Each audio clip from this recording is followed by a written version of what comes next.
Misalnya siang-siang pas kita puasa tidur, kita ikhtilam, mimpi basah, mimpi ketemu ceweknya umpamanya. Ada orang yang selama 4 tahun itu meninggalkan puasa. 4 tahun. 4 tahun karena kondisinya dia itu di luar negeri menjadi TKI.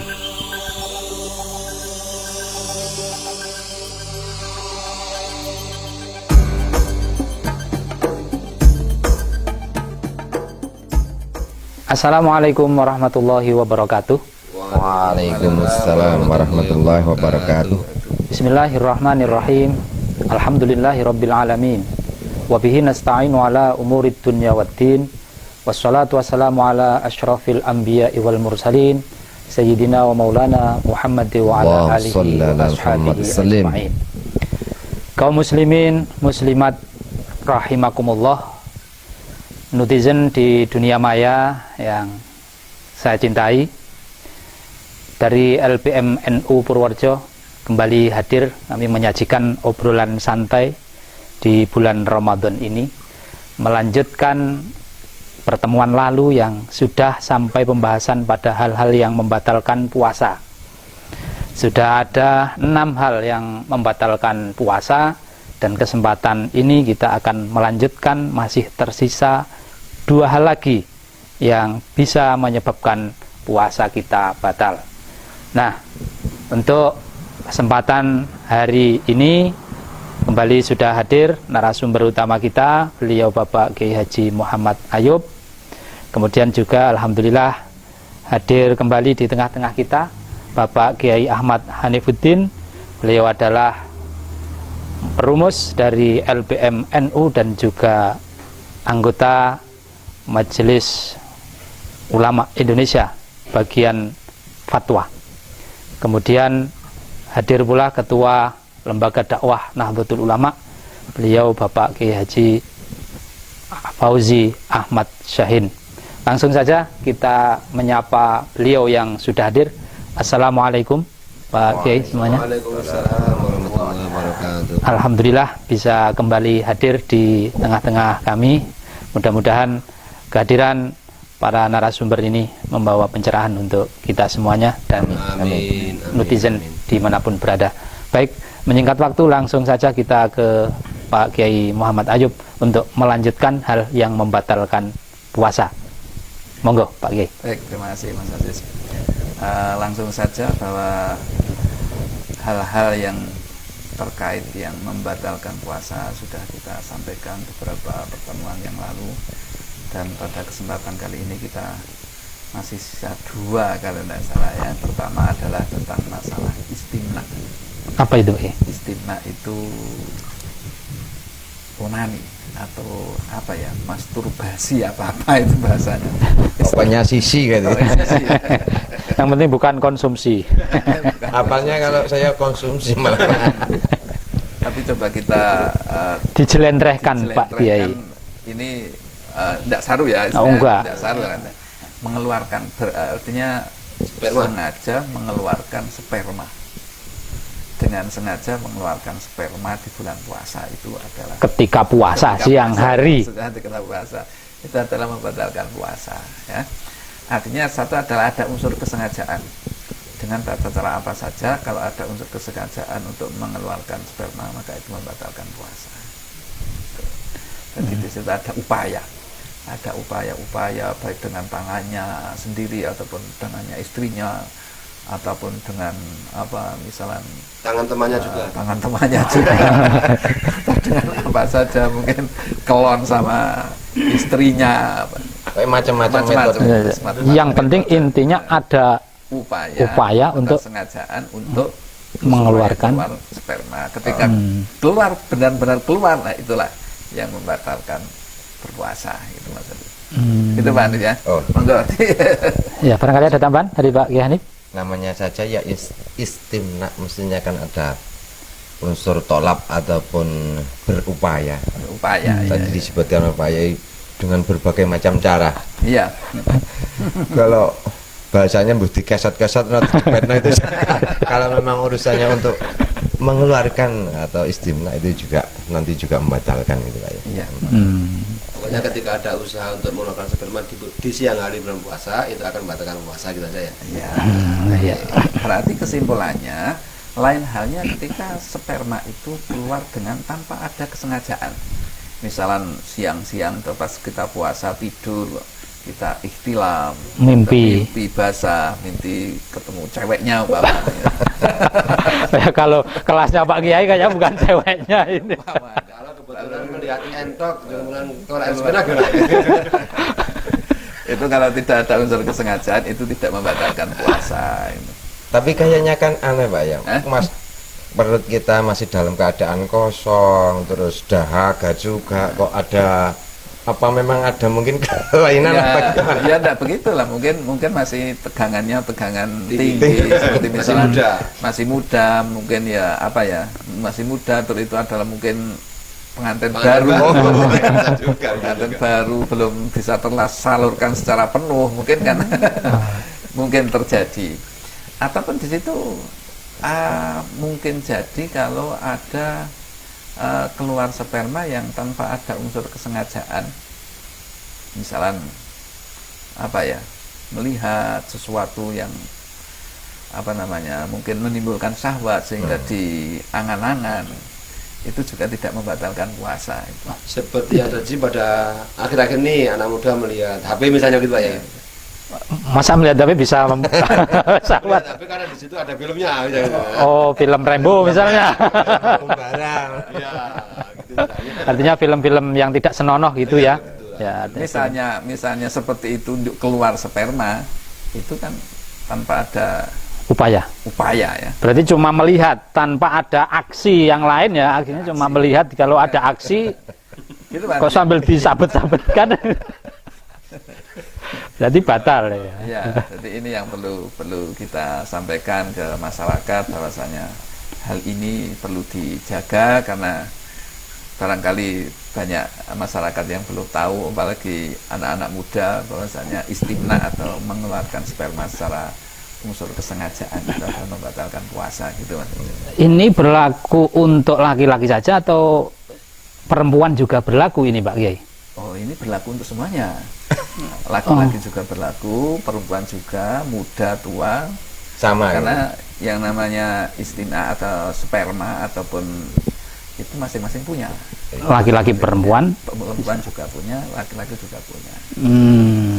Sehingga dulu pernah ada sahabat itu tanya pada Rasul, ya Rasulullah, apa seorang perempuan juga bisa bermimpi seperti seorang laki-laki? Nah, menarik ini. Juga punya sperma seperti orang laki-laki. Katanya Rasul, loh iya, kalau tidak, faina asyata. Kalau tidak, lalu bagaimana? Seorang anak itu akan mirip.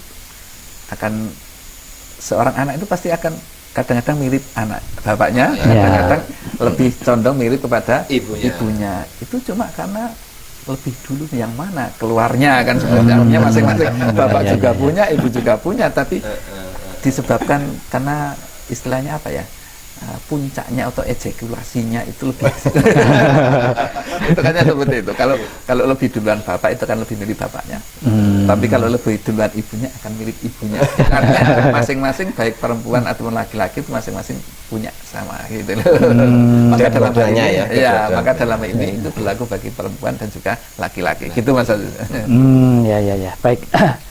Untuk istimna apa masih ada yang perlu ditambahkan lagi barangkali dari Pak Kiai Fauzi? Nampaknya sudah cukup sekali, sudah cukup jelas tentang istimna. Yang penting ada usaha untuk mengeluarkan air sperma dengan cara apapun, maka akan menjadi batal puasanya. Iya, baik. Masih satu lagi yang satunya bisa membatalkan itu adalah takoyuk. Nah, takoyuk itu ada unsur kesengajaan untuk muntah.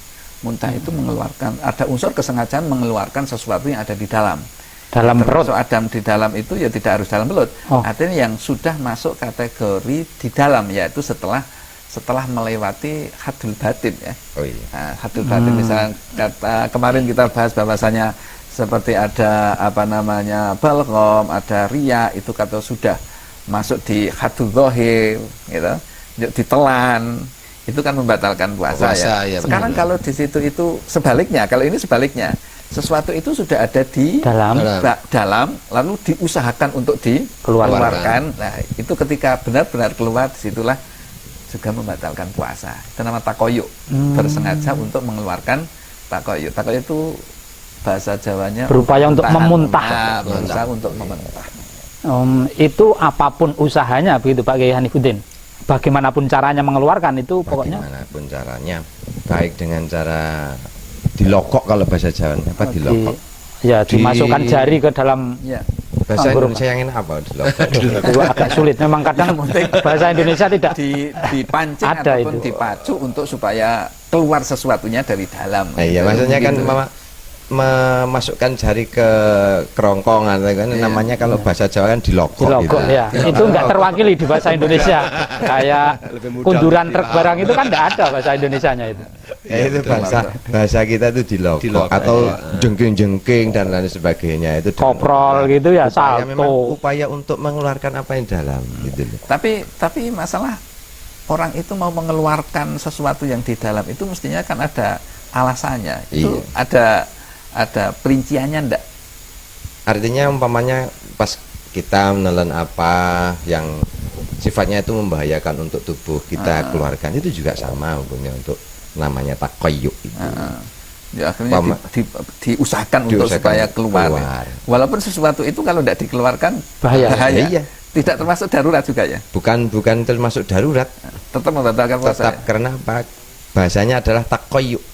Berupaya. Untuk. Nah, ini ada sedikit hal yang barangkali perlu pencerahan ini dari para narasumber. Ini ketika ada orang yang langganan ketika perjalanan jauh naik kendaraan, kemudian pasti langganan muntah. Mabuk. Mabuk. Mabuk darat. Nah, itu kan muntah mabuk itu kan. Nah, ini terus bagaimana ketika suatu hari pas bulan Ramadan dia mengadakan perjalanan naik kendaraan, padahal sudah tahu langganan bahwa saya ketika naik kendaraan pasti muntah. Nah, ini nanti ketika betul-betul naik apakah juga termasuk unsur kesengajaan batal dan itu ada unsur kesengajaan? Ya, kalau kita dilihat dari bahasanya itu takoyuk adalah berusaha atau ada unsur upaya berusaha untuk mengeluarkan sesuatu yang dari dalam. Ketika tidak ada upaya usaha, maka di situ kalau mutah dengan sendirinya, maka menurut saya itu ya tidak termasuk ya, yang membatalkan. Nah, sekarang tapi kalau sudah tahu kalau bepergian pasti mutah, ya kita lihat bepergiannya. Kalau memang bepergiannya tidak perlu, kenapa harus pergi? Ini perlu kan menjelang hari raya biasanya belanja. Misalnya ke Burika Jaya itu kan juga jauh perjalanannya. Kan biasanya mabuk itu juga macam-macam, Pak. Ada yang numpak naik kendaraan sepeda motor mabuk ada. Yang pakai lain itu apa namanya? Angkutan umum itu juga mabuk juga ada. Yang pakai mobil bagus, terios mabuk juga ada. Jadi kalau biasanya yang numpak sepeda motor itu bisa mabuk, kemudian naik angkot tidak mabuk, ya ngapain numpak sepeda motor, naik angkot saja. Nah, kan gitu. Itu termasuk dari unsur sengajanya di situ. Mestinya kalau tahu kita numpak angkot kok mabuk, ya jangan ke angkot. Mestinya itu. Lah adanya cuma itu. Terus kadang-kadang masalahnya orang mabuk itu kalau nyopir tidak mabuk, tapi kalau disupiri malah mabuk. Enggak. Gitu maksudnya ya. Mungkin ada tambahan monggo Pak Fauzi atau Pak Anip. Ya sudah cukup tadi itu untuk mabuk. Kalau tadi bahasanya dari host, orang yang biasa mabuk dalam perjalanan, kalau kita melakukan perjalanan bagaimana? Artinya dalam konteks memaksakan diri untuk melakukan perjalanan seperti yang tadi disampaikan, itu termasuk dalam bahasanya takoyuk yang bisa membatalkan puasa. Kalau memaksakan berarti ada, ya itulah unsur ya takoyuk itu bahasanya untuk ada unsur usaha, ada kesengajaan. Kesengajaan. Itu. Walaupun hanya dengan dirangsang dengan bau-bauan kemudian dia mutah juga batal juga, Pak. Pokoknya bagaimanapun caranya kalau tadi dari keterangan para narasumber ini. Yang penting menghasilkan dia itu muntah. Bagaimanapun caranya. Karena saya punya teman itu suka makan tapi nggak suka kenyang. Begitu makan diutake, begitu makan diutake. Urusan madang itu. Oh, ada ya seperti itu. Waduh. Wah, kan itu aneh bin ajaib. Aneh bin ajaib itu. Itu terjadi betul itu. Ada teman saya. Itu kalau diusulkan mungkin bisa masuk muri ya. Iya. Itu luar biasa berarti kalau orang seperti itu. Itu seneng madang nih orang seneng warak lah. Karena ya memang makan itu enaknya di Tenggorokan. Lepas itu sudah hilang. pinter juga nih. Jadi orang seneng madang itu nih orang seneng warake. Setelah makan langsung diutahkan lah. Yang demikian itu batal. Kalau dia puasa di siang hari bulan Ramadan. Untuk orang yang terlanjur untuk melakukan hal-hal yang kemarin mungkin sudah dibahas kan, tadi saya terlambat cuma dapat 2 ini ya. Oh iya. Maksudnya orang-orang yang terlanjur Batal. puasanya batal, terus gimana? Mestinya karena itu satu kewajiban, itu menjadi satu hutang yang harus untuk dikodoni di lain waktu. Ya. Nah, itu ya. Ya. Oke. Baik, tadi menarik dari apa yang telah disampaikan oleh Pak Kiai Hanifuddin terkait orang yang batal puasanya kan tidak nanti harus mengganti di hari yang lain selain di bulan Ramadan tentunya. Nah, kemudian sekarang muncul pertanyaan ini Pak Kiai, ketika seseorang itu tidak bisa menjalankan puasa, misalnya orang menyusui, kemudian ibu hamil, ibu menyusui, itu kan kondisinya misalnya nggak mampu lah untuk berpuasa. Itukah apakah ada kewajiban-kewajiban nanti yang harus dijalankan? Ya, ini Mas Aziz ya. Di sini tentang masalah orang hamil dan orang murdi, perempuan yang hamil ataupun perempuan yang sedang menyusui. Ini memang ada ketentuan yang lain. Ketentuan itu adalah bagi orang yang menyusui ataupun orang yang hamil itu boleh tidak puasa.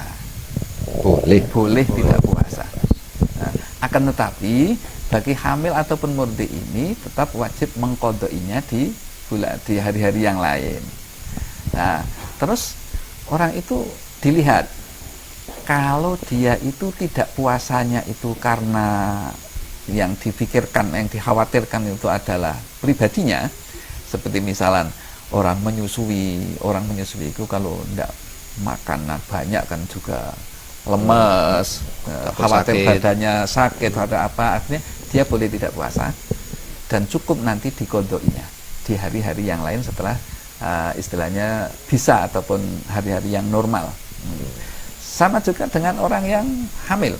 Ketika hamil, apalagi hamil tua ya, hamil tua itu juga kita melihat pun ikut prihatin apalagi pelakunya kan gitu ya.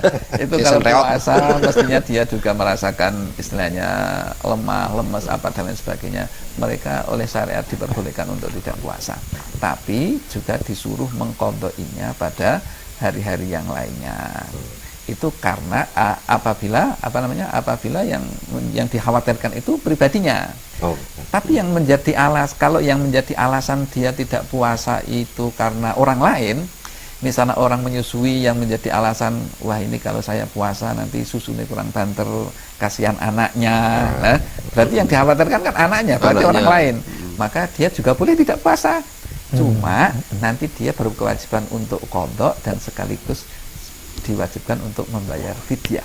Setiap satu harinya satu mul. Demikian juga orang hamil. Jadi ketika orang hamil tua misalnya, wah ini kalau saya puasa kasihan anak saya kandung janin butuh asupan, butuh apa dan sebagainya. Wah, tidak puasa itu boleh. Nah, cuma orang itu nanti wajib qadha di hari yang lainnya. Di samping qadha dia wajib membayar fidyah. Karena apa? Tidak puasa atau meninggalkan puasa itu dia yang menjadi alasan, bukan dirinya tapi orang lain. Dalam hal ini adalah janin, gitu Mas Aziz. Dan ini beda dengan masalah sholat ya. Itu di dalam masalah haid itu kalau sholat itu tidak diperintahkan untuk qadha. Tapi nek puasa memang supaya apa? Supaya qadha. Memang di puasa itu faidatun min ayamin ukhar itu memang memang begitu. Dan puasa kan tidak setiap hari. Nah, makanya karena puasa itu tidak setiap hari dalam satu tahun, cuma satu bulan saja kan gitu. Sekarang bagaimana kalau kedua-duanya? Dia mengkhawatirkan dirinya sendiri, juga mengkhawatirkan janinnya atau anaknya yang sudah dilahirkan tersebut. Apakah wajib mengqadha dan membayar fidyah atau cuma mengqadha saja? Monggo Pak Kiai ditanggapi apa yang jadi pertanyaan dari Pak Kiai Fauzi tadi. Oke, ketika yang menjadi alasan untuk orang itu tidak berpuasa itu adalah kedua-duanya, artinya ya awake ya lemes ya melasanae. Nah, tadi kan nek sing dimelasi awake tok wajib qada. Nek sing dimelasi anak itu kodok dan bayar fidyah. Sekarang kalau dua-duanya awak itu ya lemes melaksanakan pisan. Nah, ini maka wajibnya hanya kodok saja. Kodok saja. Alhamdulillah. Iya, ngelong-ngelongi ya sakmut. Menjadi tambah panjang pembahasannya karena ini juga dari saya muncul pertanyaan baru juga, Pak. Betul, Mas. Ya, ini terkait dengan orang yang punya tanggungan puasa. Iya. Jadi misalnya seorang ibu hamil itu kan wajib mengkodok ataupun juga fidyah nanti ketika dengan motivasinya apa dia tidak puasa. Nah, ini ada waktu yang panjang sebenarnya untuk mengkodok mulai Syawal sampai Sya'ban. Itu kan waktu yang tidak pendek. Namun karena ada suatu hal atau satu alasan kadang seorang yang tidak puasa di bulan Ramadan itu sampai Ramadan berikutnya belum mengkodok. Terus itu bagaimana? Apa ada konsekuensi apa ya? Cukup langsung mengkodok besok tahun berikutnya dan cuma fidyah gitu aja, Pak? Gini, ketentuannya bagi orang yang wajib kodok seperti tadi ya, artinya dalam hal ini ada mungkin hamil dan murdi ya. Misalnya punya hutang puasa 1 hari atau satu minggu misalnya. Waktu itu ada batasnya sampai Ramadan lagi. Kan normalnya kan begitu sampai Ramadan lagi, itu puasa sampai Ramadan lagi. Dan ketika sampai Ramadan kok belum juga dia qadha, maka orang itu tetap ada tuntutan supaya tetap qadha. Artinya belum sah gitu loh, cara hutangnya belum sah. Nah, terus ketika berurusan dengan fidyahnya itu tetap untuk di tahun yang pertama berarti. Terus nanti untuk tahun berikutnya kalau dia belum membayar juga, belum mengqadai juga, dia akan terkena denda bahasanya. Qadoknya fidyahnya menjadi 2 kali lipat. Kodoknya 1, fidyahnya 2. Tidak kodoknya 2, fidyahnya 2 ya? Enggak, kodoknya tetap 1. Tetap 1, fidyahnya 2. Dan sampai berikutnya dan seterusnya. Artinya misalnya sampai puasa tahun depannya lagi belum 5 tahun. 5 tahun berarti ya fidyahnya 5, kodoknya 1. 7 kali 5. Iya. Oh. Artinya untuk fidyahnya saja, nek kodoknya tidak. Dilipat gandakan. Iya, jadi misalnya hutangnya itu 5 hari ya sampai 10 tahun pun hutangnya puasanya tetap 5 hari. Tapi untuk fidyahnya itu setiap 1 tahun dilipatkan 1 kali. Oh iya, baik. Begitu. Ini berarti untuk semuanya yang mempunyai tanggungan puasa, tidak hanya di khusus untuk orang yang menyusui atau hamil. Semuanya bagi orang yang berkewajiban membayar fidyah, qadha dan fidyah. Nah, ini malah ada pertanyaan masuk ini melalui WA Pak Kiai. Mungkin nanti bisa Pak Kiai Hanif menanggapi. Ini ada teman bertanya, sebentar. Saya bacakan. Ada orang yang selama 4 tahun itu meninggalkan puasa. 4 tahun karena kondisinya dia itu di luar negeri menjadi TKI. Pokoknya tidak puasa lah, intinya nggak tahu karena kesembronoannya. Nah, itu kemudian setelah pulang ke tanah air dia menyadari akan kekeliruannya, kesalahannya tidak puasa selama 4 tahun itu.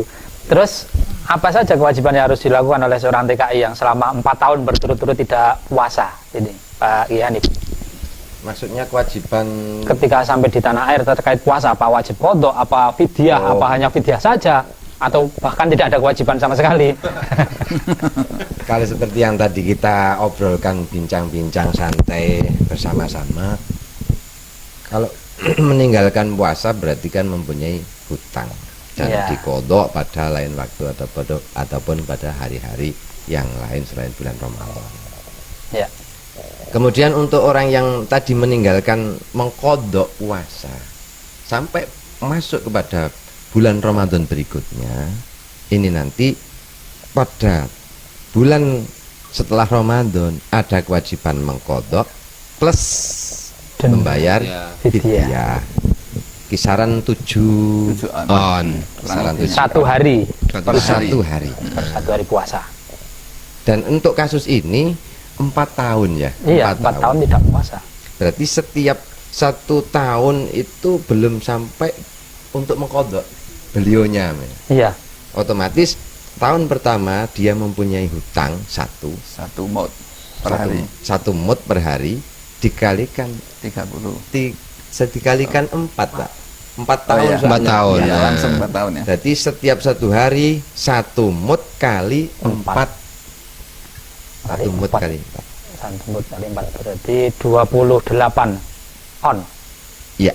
28 on. Untuk tahun kedua karena juga dia belum kodok, ini punya kewajiban untuk mengkodok plus untuk membayar fidyah per harinya 1 mut kali 3. Iya, iya. Kan dia belum kodok terus sampai Iya, sampai iya. tahun keempat. Iya, iya, iya. Kemudian Masa, yang masa. ketiga plus dia 1 kewajiban untuk mengkodok membayar fidyah, tapi tidak seperti yang tahun pertama dan tahun kedua. Cuma Iya, iya, iya, iya. 1 mut. 1 mut. Gitu. 1 mut. Berarti Itu ya, untuk yang terakhir enggak ada. Enggak bayar fidyah Tahun kalau fidyahnya, keempat enggak ada fidyahnya. Kalau besar utang. iya bisa lutan. berarti lumayan ribet atau rumit juga sebenarnya masalah kodok dan fidyah ini ya. Apa tidak terkesan memberatkan kalau seperti itu, Pak? Iya, iya. Banyaknya maksudnya Banyak ya, fidyahnya kan jadi Banyak. menumpuk gitu. Ya Fidyahnya. enggak juga. Itu satu mut itu cuma 7 on. Terus 1 bulan itu misalnya 30 hari cuma ya 7 kali 3. 21 kilo. 21 untuk kali berapa Kalau tadi? untuk tahun pertama untuk berarti kali 4. Kali 4. Ya tuh saya kira juga enggak berat. Karena juga dari luar negeri. Oh, uangnya banyak.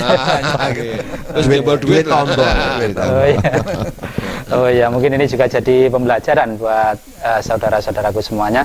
Jangan istilahnya gegabah sembarangan untuk meninggalkan puasa di bulan Ramadan. Selain dosa yang didapatkan, juga ternyata konsekuensinya nanti setelah bulan Ramadan itu ada kodok dan juga ada fidyah kalau sampai tahun berikutnya belum bisa mengkodok puasa.